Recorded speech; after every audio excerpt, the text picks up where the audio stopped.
Sir 130वां जो संविधान संशोधन बिल को लेकर जो बात चल रही है, अपोजिशन प्रोटेस्ट भी कर रहा है कि विरोध में क्या है? नहीं, देखिए, इन्वेस्टिगेटिंग एजेंसीज को अपॉइंट एग्जीक्यूटिव करती है, यानी सेंट्रल गवर्नमेंट करती है, राइट? चाहे वो आईटी के हो, ईडी के हो, सीबीआई के हो। तो जब तक इनका इंडिपेंडेंटली अपॉइंटमेंट नहीं होगा, ये सस्पिशन, ये क्वेश्चन बराबर अराइज होंगे कि ये सरकार के इशारे पर काम कर रहे हैं। ये मैं नहीं कह रहा हूं कि यूपीए के टाइम पे वैसे ही था, अभी भी ऐसे ही है। हमारी पुलिस फोर्स को देख लीजिए आप, एक एसआई के पोस्टिंग से लेकर डीजीपी तक हर पॉलिटिशियन का रिकमेंडेशन पे या तो उसकी कास्ट के ग्राउंड पे होता है या रीजन ग्राउंड पे होता है। तीसरी बात यह कि हमने संविधान में यह कहा है कि president of India will be guided by the aid and advice of the council of ministers. ये आर्टिकल है संविधान में। ये प्रपोज बिल ये कह रहा है कि प्रेसिडेंट प्राइम मिनिस्टर को हटा सकता है। कैसा? ये तो क्लैश हो रहा है ना उस आर्टिकल से। दूसरी बात यह है कि अब रियलिटी को एक्सेप्ट करिए, कोई प्रेसिडेंट प्राइम मिनिस्टर को रिजाइन करवा सकेगा? बताइए आप। अगर आप हिस्ट्री में देखेंगे तो पीवी नरसिम्हा राव को कोर्ट के ऑर्डर के ऊपर एक इन्वेस्टिगेशन सामने जाना पड़ा, मगर रिजाइन नहीं किए वो। अब यहां पर करना क्या है? गवर्नर, आप सेंट्रल गवर्नमेंट अपॉइंट करती है। गवर्नर अगर के राज में सिर्फ 4 या 5 मिनिस्टर्स को आप अरेस्ट कर लीजिए, सरकार गिर गई, सरकार बचेगी नहीं ना। तो इसको कौन कंट्रोल करेगा? यूनियन टेरिटरी में तो पूरा होम डिपार्टमेंट सेंट्रल गवर्नमेंट के पास रहता है। पूरा होम डिपार्टमेंट जो वो तो सेंट्रल गवर्नमेंट के पास है, चाहे वो पुडुचेरी हो, दिल्ली हो, अब आप JNK ले लीजिए। तो फिर इंडिपेंडेंस कहां रहा? आप तो कंट्रोल करेंगे ना इनको। सर लेकिन जिस किसी तोते को आपको पकड़ना है या किसी पिंजरे में डालना है, तो ये खुद आपके कंट्रोल में रहेंगे, वो पिंजरे में पड़ जाएंगे। सिर्फ 4 या 5 मिनिस्टर को पकड़ लीजिए, गया, गवर्नमेंट चले गई, सरकार चले गई। तो नहीं, सुनिए, आप इन तमाम चीजों को इंडिपेंडेंट कर दीजिए, जिसमें कोई सरकार का रोल नहीं रहेगा। उंगली नहीं उठेगी ना आप पे। अगर आप वाकई में मोरालिटी की बात कर रहे हैं, तो जब मोरालिटी की बात कर रहे हैं तो ये भी कानून डाल दीजिए कि जिस किसी को पकड़ा जाएगा वो सेंट्रल गवर्नमेंट के पार्टी में शामिल नहीं होगा। डाल दीजिए आप। इसको क्यों नहीं डालते आप?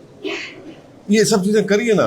आपकी इंटेंशन, आपकी नेक नियति जाहिर हो जाएगी। सर जेपीसी का रास्ता खुला है। अभी हमारे एडिटर चीफ के इंटरव्यू में अमित शाह जी ने बोला है कि जेपीसी में जाएगा, जेपीसी में चर्चा होगी, जेपीसी में सारे पार्टियों के लोग हैं, तो उसमें आप बात उठाइए, चीजें होंगी। नहीं, आप मेरे पास आए तो मैं बोल रहा हूं ना। पार्लियामेंट में हमने ये कहा, जेपीसी में नहीं मालूम मैं मेंबर बन पाऊंगा नहीं बन पाऊंगा। स्पीकर साहब से हम रिक्वेस्ट करेंगे, हमको बनाइए, हम ये रखेंगे। मगर जेपीसी में जाएगा जरूर। वो तो लिखा हुआ था एजेंडे में कि इसको पार्लियामेंट की कमेटी को रेफर किया जाएगा। मगर ये जो हमारे एप्रीहेंशंस है, इसका क्या होगा बताइए? उसका क्या करेंगे आप? भाई महाराष्ट्र में क्या हुआ? महाराष्ट्र में आपने देख लिया क्या हुआ। हमारे एमएलएस को तोड़ दिया गया। बिहार में 4 एमएलएस चले गए। फिर आप कर्नाटका में क्या हुआ? हर जगह ऐसे ही हो रहा है। आप इंडिपेंडेंट इन्वेस्टिगेटिंग एजेंसीज को इंडिपेंडेंट कर दीजिए। इसमें कोई सरकार का रोल नहीं होगा, उनके अपॉइंटमेंट में पुलिस फोर्स में नहीं होगा। इंडिपेंडेंट कर दीजिए ना। कॉन्स्टिट्यूशनल मोरालिटी इसमें नहीं आती क्या? फिर बताइए आप। इसमें भी आना चाहिए कॉन्स्टिट्यूशनल मोरालिटी। तो अब आप यूएपीए में डाल देंगे किसी को, यूएपीए लगा दिए। BNSS के और PMLA के कई सेक्शंस हैं, आप डाल दीजिए, आराम से बैठिए। 30 दिन नहीं, 3 महीने बेल नहीं होगी। 3 महीने बेल नहीं होगी। जब क्या करेंगे आप? अच्छा, आपको केस लगाने की जरूरत, डिटेन कर लीजिए आप। डिटेन के पावर्स हमने BNSS में है, BNS में है। डिटेन कर लीजिए, 30 दिन चला गया वो। ये बात समझने की जरूरत है।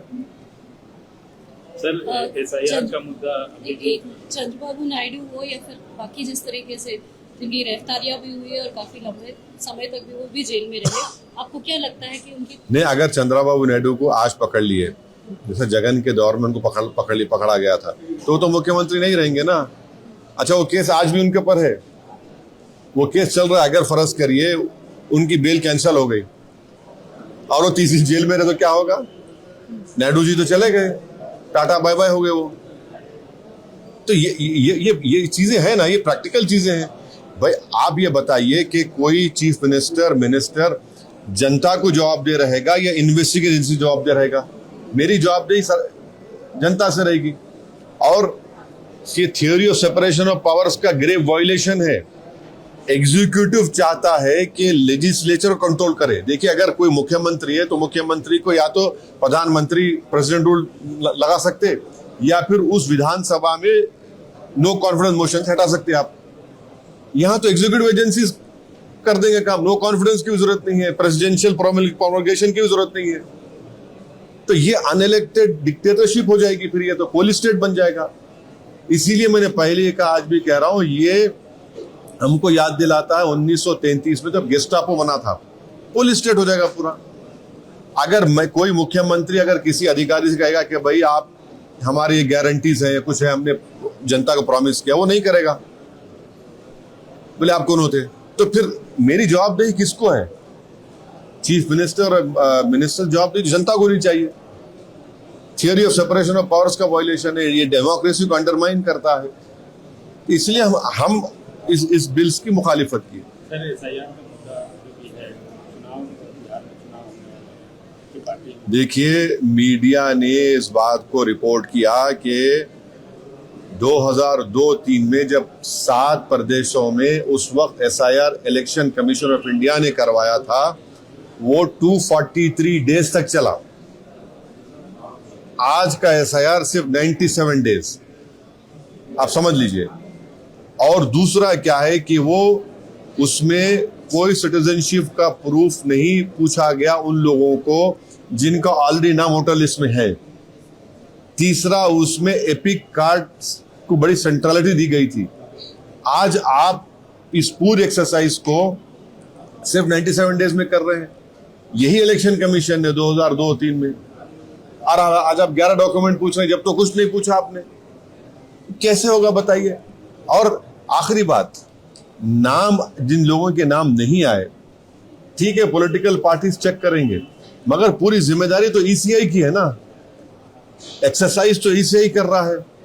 और हमको इस बात का पूरा एप्रीहेंशन नहीं बल्कि यकीन है, क्योंकि इलेक्शन कमीशन के जो आप उनके डॉक्यूमेंट्स मेमोज देखेंगे, उन्होंने कह दिया BLOs को कि अगर आप 3 मरतबा गए और वो नाम नहीं मिला आपको, तो AERO और ERO उस शख्स को फॉरेनर सिटीजनशिप एक्ट 1950 में आप उनको कॉम्पिटेंट अथॉरिटी भिजा सकते। ECI का कोई मैंडेट नहीं है सिटीजनशिप चेक करने का, ये तो मिनिस्ट्री होम अफेयर्स का है। तो यही चीजें हमको परेशान कर रही है। सर एक चीज, आप एक सियासतदान है, एक पार्टी के प्रेसिडेंट भी हैं और एक लॉ मेकर भी हैं। जिस तरीके से इलेक्शन कमीशन पे सवाल उठाया जा रहा है, निशाना भले ही केंद्र की सरकार है, नरेंद्र मोदी है, लेकिन जिस तरीके से इमेज को डाइल्यूट करने की कोशिश की जा रही है इलेक्शन कमीशन की, उसको आप कैसे देखते हैं? क्योंकि एक कॉन्स्टिट्यूशनल बॉडी है। और देखिए, मैं जितने आपके सवाल का जवाब दिया, मैं इलेक्शन कमीशन के सामने गया। हमारे अध्यक्ष बिहार के अख्तर रहमान साहब सुप्रीम कोर्ट में एक पिटिशनर है। क्या हमने अपनी जबान से ऐसा कुछ कहा है? तो हम नहीं आने के दूसरों का मत पूछिए, आप मुझसे पूछिए, मैं जवाब दूंगा। आप दूसरे क्या बोल रहे हैं, क्यों बोल रहे हैं, वो मैं आप ही से पूछ रहा हूँ कि बतौर सियासतदान, बतौर एक पार्टी प्रमुख, बतौर लॉ मेकर, आप देखिए, एक बात याद रखिए, चाहे इलेक्शन कमीशन के कमिश्नर, चीफ इलेक्शन कमिश्नर हो या उनके कमिश्नर्स हो या हम जैसे पॉलिटिशियन हो, पॉलिटिकल पार्टीज हो, हर एक का इकबाल होता है। उस इकबाल को बरकरार रखने की जरूरत है। हर दो को, सिर्फ एक को नहीं, हर दो को अपने इकबाल बरकरार रखने की जरूरत है। सर, आप डिप्टी चीफ मिनिस्टर से मुलाकात की, क्या इशू था, क्या? नहीं, देखिए, वो जो अनफॉर्चुनेट हादसा हुआ जिसमें 5 लोगों की जानें चली गई जो गणेश की मूर्ति को लेकर जा रहे थे। उसके बाद गवर्नमेंट ने ये फैसला लिया कि जितने तार हैं इलेक्ट्रिक पोल्स को निकाल देंगे। फिर हाई कोर्ट में भी गए, हाई कोर्ट का भी कोई फैसला। हमने उनसे कहा कि सर आप उनको थोड़ा टाइम दीजिए ताकि वो उस तमाम जो अनयूज केबल्स है उसको निकाल देंगे और हाइट 15 फीट पर रखेंगे।